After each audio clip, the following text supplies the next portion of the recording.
Dans une première rencontre, la première chose que je fais, là, c'est essayer de comprendre est-ce qu'ils ont la capacité financière d'acheter avant de vendre ou ils doivent vendre pour pouvoir acheter.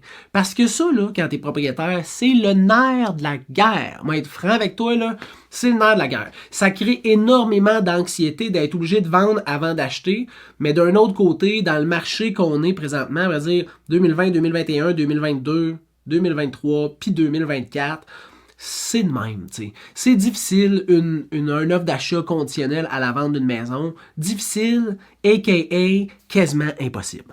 Fait que, c'est la première question que je pose. Puis dans cette situation-là, il fallait qu'ils vendent avant d'acheter, comme la majorité des gens. Là, je veux dire, c'est pas eux qui sont pauvres, c'est la majorité des gens qui ne peuvent pas se permettre d'avoir une nouvelle hypothèque souvent plus grande que l'ancienne. L'institution financière va juste dire, ben non, ça marche pas, tes ratios marchent pas. T'sais. Fait que souvent, il faut vendre avant d'acheter.